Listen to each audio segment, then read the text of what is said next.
Dans notre précédente vidéo, nous avons souligné l'importance du phénomène des harmoniques dans la manière dont se constituait l'espace musical. Un son musical a une nature complexe, du fait notamment de sa richesse en harmoniques. Cette perception des harmoniques exige une acuité auditive toute particulière, car elles sont faiblement perceptibles. Nous avons vu que l'octave était le premier intervalle généré par le phénomène harmonique.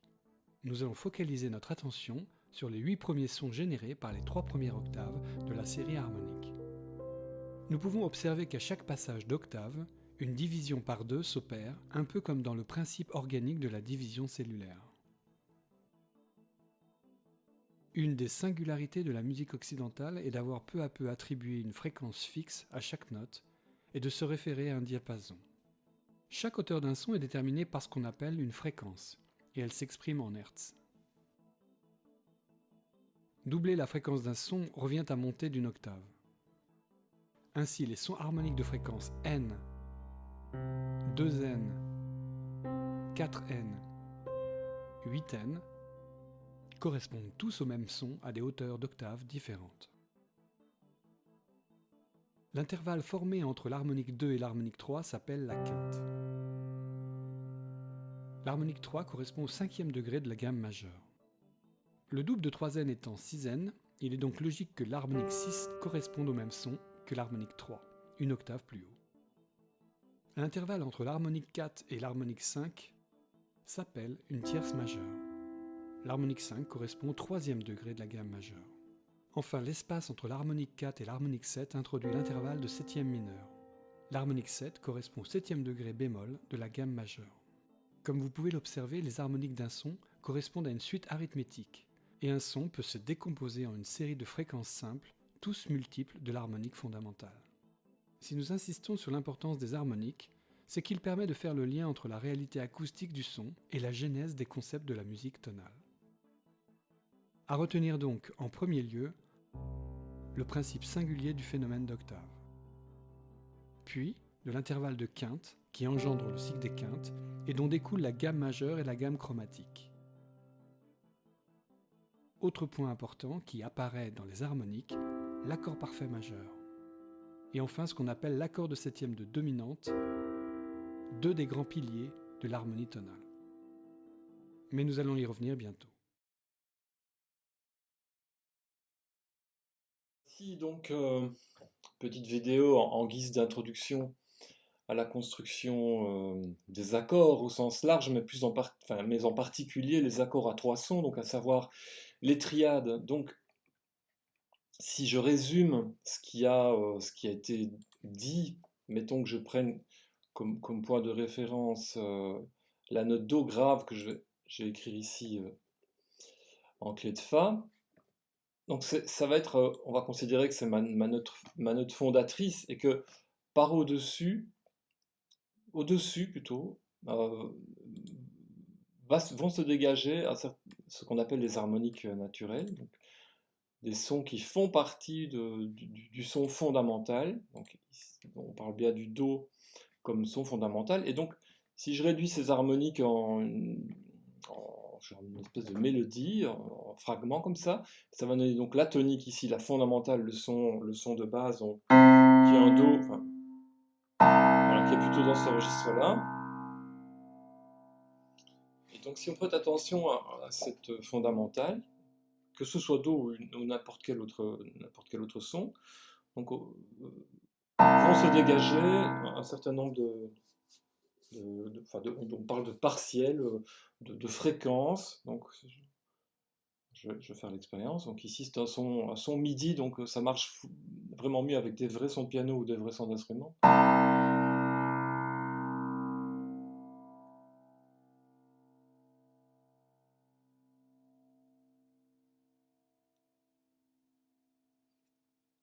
Donc on entend assez distinctement le Sol et le Mi qui viennent se dégager de cette tonique de Do. Donc je vais les reprendre. Donc on a d'abord donc la tonique, et puis alors après on a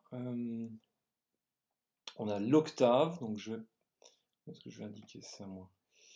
Voyons. Donc normalement c'est ici, mais il ne va pas vouloir me le faire. Donc je vais faire autrement. Hop, ça c'est mon son fondamental. J'ai l'octave, et puis j'ai la quinte, et puis j'ai de nouveau l'octave. Ensuite je vais avoir la tierce, la quinte, la septième mineure, de nouveau l'octave, et je ne vais pas aller plus loin pour l'instant. Donc voilà les principaux harmoniques. Donc on parle bien des harmoniques au masculin. J'essaie de ne pas me tromper. Donc on a ici la fondamentale, le son qui va donc donner naissance aux harmoniques. Hop. Fondamentale. Donc il s'agit bien de la note Do grave. Hop, voilà. Et au-dessus, donc on a les harmoniques. Alors, je pense que c'est assez bien dit dans la vidéo. Si on regroupe ces différents sons sur un registre plus étroit, on voit, on entend aussi évidemment, que se dégage un accord. Donc pour ça, je vais prendre Do, je vais considérer que mon Do est ici, ça peu importe, et je vais regrouper les principales notes. Donc j'ai Do, je l'ai 2 fois, 3 fois, 4 fois, donc je vais le mettre une fois ici, ça comptera pour 1. Ensuite, j'ai quoi dans l'ordre? J'ai le Mi, donc une tierce plus haut, et puis ensuite j'ai la quinte, le Sol, hop, qui intervient ici 2 fois. Après, j'ai le Si bémol, mais je ne vais pas le prendre en considération pour l'instant parce que, bon, déjà, franchement, c'est pas évident de l'entendre. Déjà, si on entend au sein des harmoniques naturelles la tierce et la quinte, c'est déjà pas mal. Donc, pour mon propos, je n'ai pas besoin d'aller au-delà. Et donc, je vais chiffrer cet accord. Cet accord, c'est un accord naturel quelque part. Donc, c'est ça veut dire que dans n'importe quel son, en réalité, se cache, on pourrait dire ça comme ça, un accord. Et cet accord a toujours la même qualité. Si on tend un peu l'oreille, on arrive à entendre cet accord majeur. Ici Do, mais donc c'est valable un peu partout, quelle que soit la tonique de l'accord. Ça c'est une première chose. Alors c'est un point de départ, donc là je pars des harmoniques, c'est-à-dire d'un phénomène naturel que l'on peut vraiment ressentir et entendre. Et alors on va aller un peu au-delà. Donc j'en reste là pour les harmoniques, ça nous sert donc d'introduction aux accords parce qu'on voit qu'il y a un accord majeur qui se cache dans la nature même du son. Maintenant, je vais aller un peu au-delà. Donc en réalité, il va y avoir 3 triades principales. Donc là, on a pu débusquer la triade majeure. Je vais chaque fois prendre Do comme tonique. Mais donc il y a d'autres triades que l'on peut construire et que l'on utilise dans la musique, donc qui n'ont plus vraiment de rapport direct avec la série des harmoniques. Hein. Donc le premier d'entre eux qu'on a vu, enfin, c'était le majeur, et puis on va modifier l'état peut-être de la tierce d'abord. On va obtenir un accord mineur, je vais les redétailler par après. Ensuite, je reprends mon accord initial, je peux modifier l'état d'un autre intervalle, c'est de la quinte. Donc je vais hausser la quinte, hop, je vais avoir un accord augmenté. Dernière étape, je pars de l'accord mineur et je vais modifier sa quinte. Ici, je vais la descendre d'un demi-ton. Et je vais donc obtenir 4 qualités d'accords. Je vais les jouer comme ça, c'est les petits claviers qui doivent être là. Voilà, voilà. C'est de visualiser. Ah voilà, il est ici. Donc Do. Il s'agit bien du Do majeur. Le Do mineur. Donc la différence, c'est que la tierce de l'accord, cette note-ci, le Mi, est descendue d'un demi-ton. Donc ça veut dire que l'intervalle en Do et Mi est plus court. Okay. L'accord suivant, donc, il commence comme l'accord majeur, mais la quinte, la 5e note de l'accord, est haussée d'un demi-ton. Et on obtient un accord augmenté. Le dernier qui nous intéresse, c'est un accord mineur. Donc on a la tonique, la tierce mineure, et la quinte est descendue d'un demi-ton. Hop, et voilà. je les rejoue. Donc, Do majeur, Do mineur, Do augmenté, Do diminué.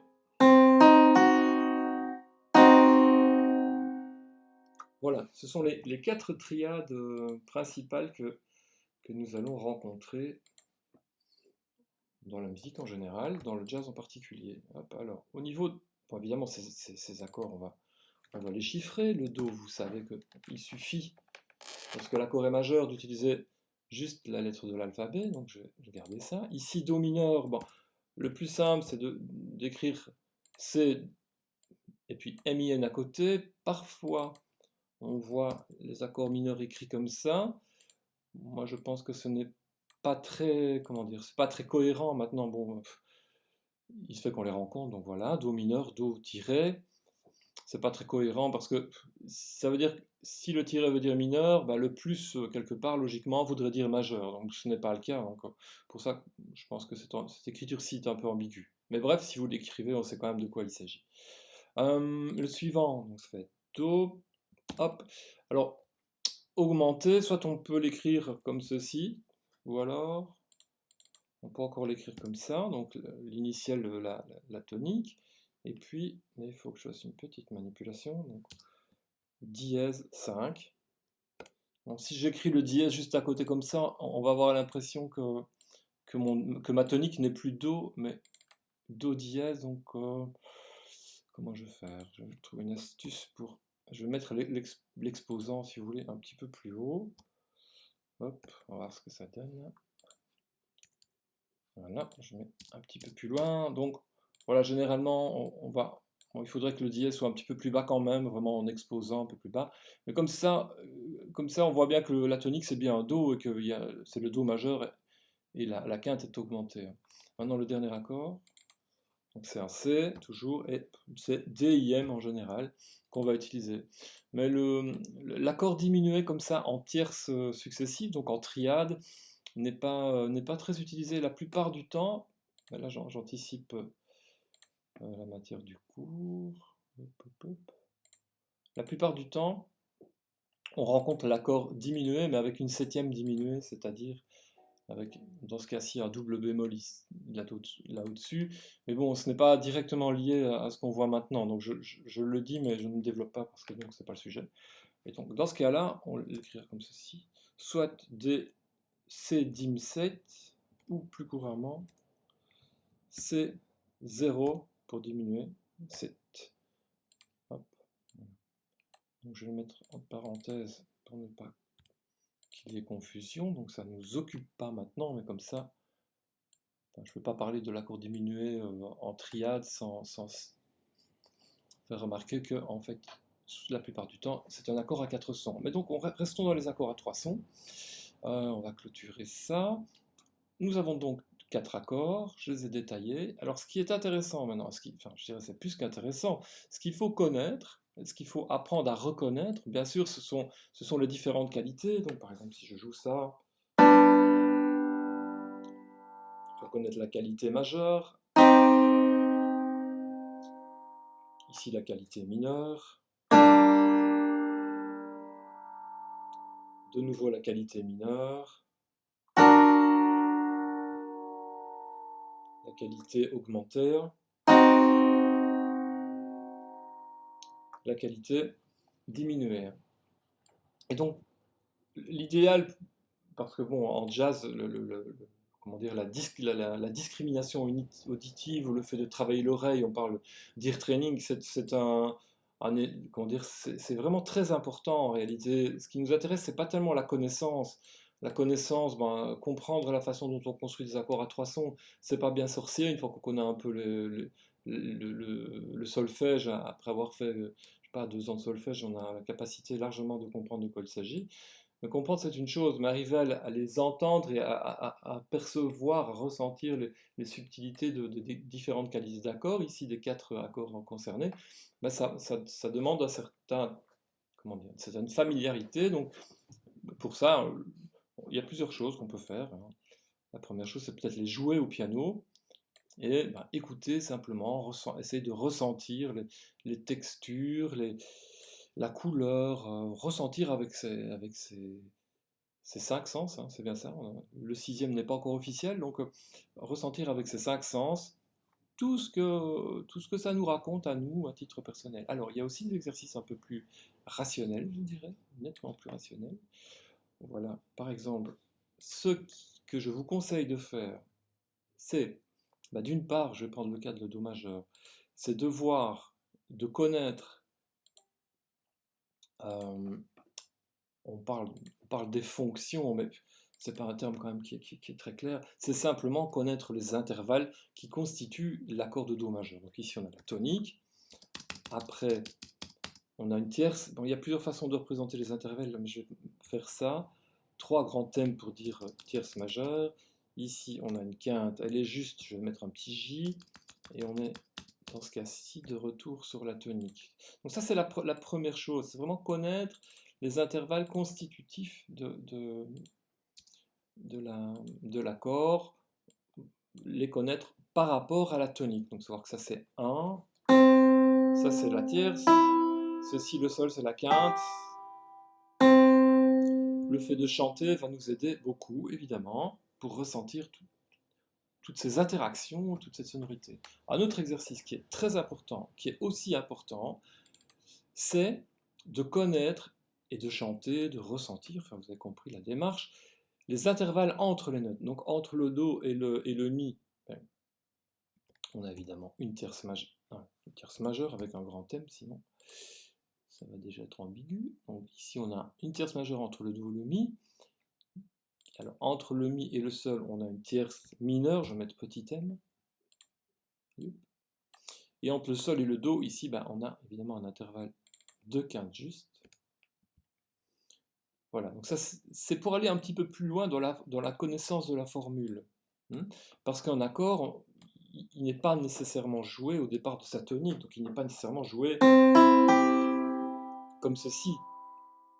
On peut encore le renverser, donc c'est-à-dire le renverser, c'est le jouer autrement que dans sa position fondamentale, donc la position, je l'écris ici une octave plus bas, donc la position fondamentale c'est en tierce, do, mi, sol.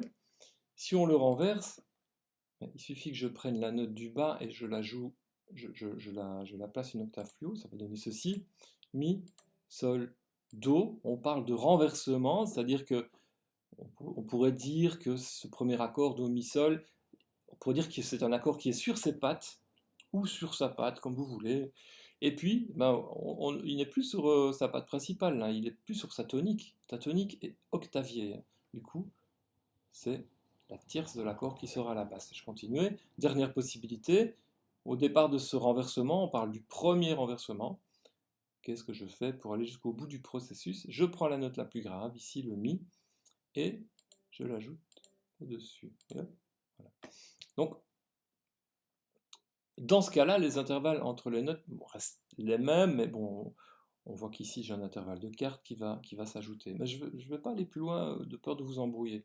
Donc, je résume. Donc, il faut vraiment connaître pour chaque catégorie, pour chaque qualité d'accord, les intervalles entre les notes, c'est ici au-dessus, les intervalles par rapport à la tonique, ok? Pouvoir chanter un peu dans tous les sens. Je vous proposerai un exercice bien clair par après. Je vais un peu aller plus loin. Donc, ce que je voulais dire, mais je vais pas aller plus loin parce qu'en fait, ça concerne un exercice que je vous propose de faire. Mais j'ai pas tout à fait fini, donc ça fera l'objet d'un cours un peu dans pas longtemps, si tout va bien la semaine prochaine, la prochaine fois. Donc le chiffrage de ces accords-là, donc ça reste évidemment do. Ça, l'accord est en position fondamentale, c'est-à-dire que sa tonique est à la basse. N'hésitez pas à arrêter la vidéo pour revoir un passage, parce que ici j'essaye d'aller relativement vite en sachant que vous pouvez faire chaque fois des arrêts sur image. Donc ici, ce renversement, on parle du premier renversement, mais il s'agit toujours d'un accord de do, et puis on met un petit slash pour indiquer que c'est do, mais attention, son point de départ, sa patte si vous voulez, c'est un mi, donc on va mettre le E en bas. Donc c'est do sur base de mi. Je vais les jouer juste après. Ici, bah, c'est toujours un accord de Do, à cela près que sa note grave, non pas, ce n'est plus la tonique, mais c'est la quinte, donc c'est Sol. Et voilà comment on va représenter les renversements. Alors voilà, ça donne ça. Donc on a Do, Mi, Sol, Mi, Sol, Do, Sol, Do, Mi. Si je continue, mais en fait, en réalité, j'ai fait le tour. Je retrouve le même accord qu'au début, c'est-à-dire celui-là, une disposition en tierce, mais une octave plus haut. Voilà. Et donc, il va se chiffrer de la même façon. Hop, ouais, pas en majuscule, voilà. C. Alors, évidemment, ça peut susciter certaines questions, parce que, par exemple, on est bien dans le domaine du jazz. Hein. En classique, le chiffrage est différent. Il tient compte de la tonalité, et il est nettement moins, comment dire, il est moins pratique en réalité. Donc nous, on va rester là dans le chiffrage du jazz.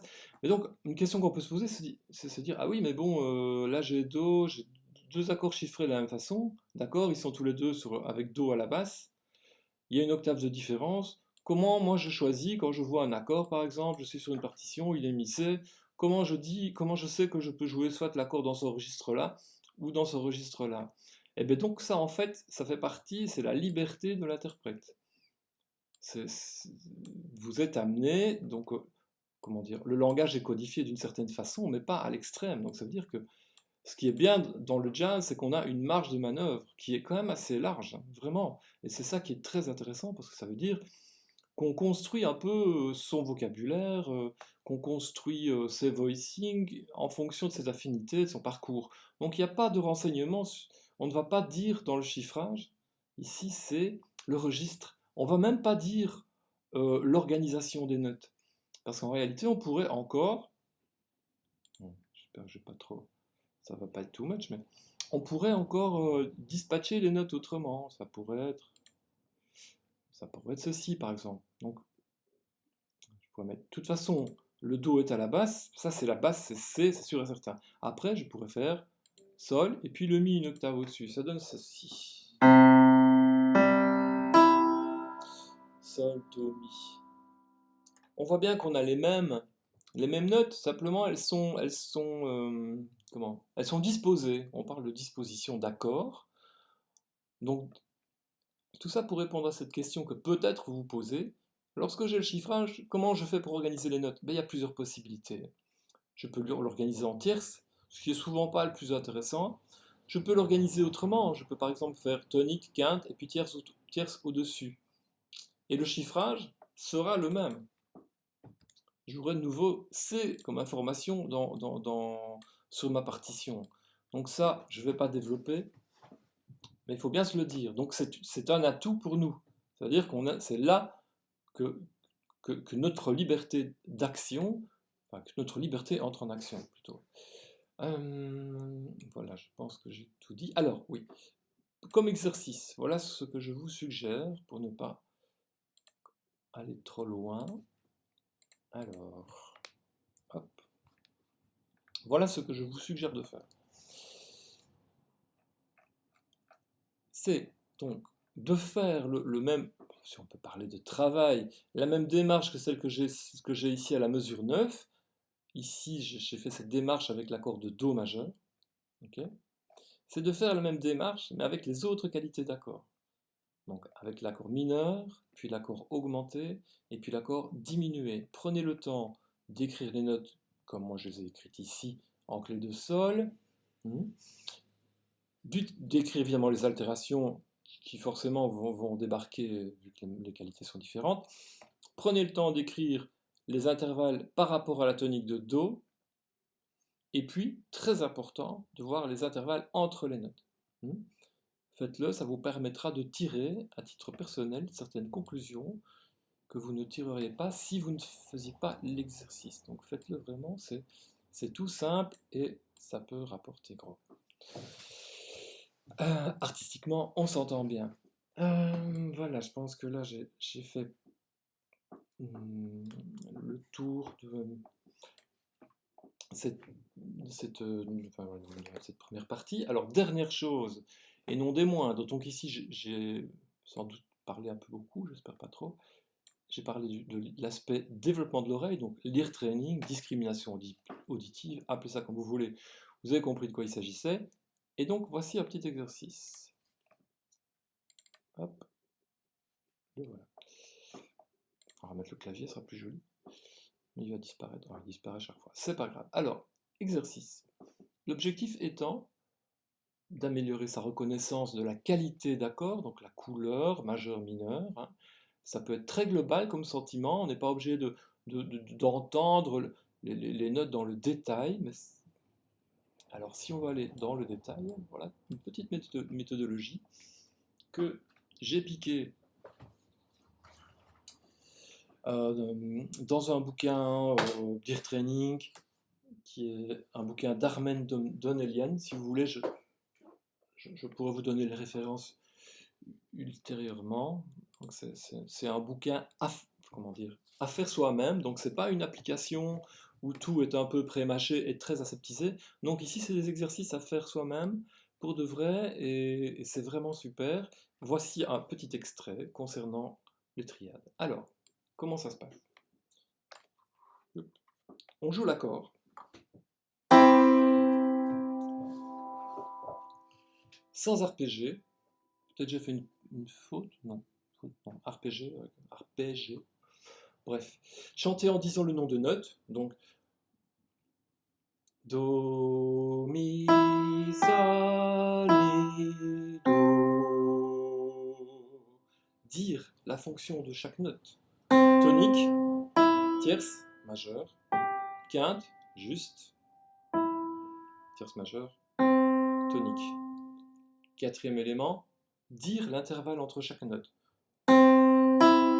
Do, mi, tierce majeure. Mi, sol, tierce mineure. On redescend. Tierce mineure. Mi, do, tierce majeure. Okay, et ce, avec les 4 qualités d'accord. D'accord? Je le fais avec vous. Voilà en fait le résumé. Donc voilà l'accord augmenté, je vais le faire. Je joue l'accord. Je note et je dis les différents intervalles. Tonique, tierce majeure, quinte augmentée. Je chante, j'ai fait dans le désordre là. Je chante les notes avec leur nom. Do, mi, sol, mi, do. Et maintenant, je vérifie l'intervalle entre les notes. Do, mi, tierce majeure. Mi, sol, dièse, tierce majeure. Do, sol, dièse.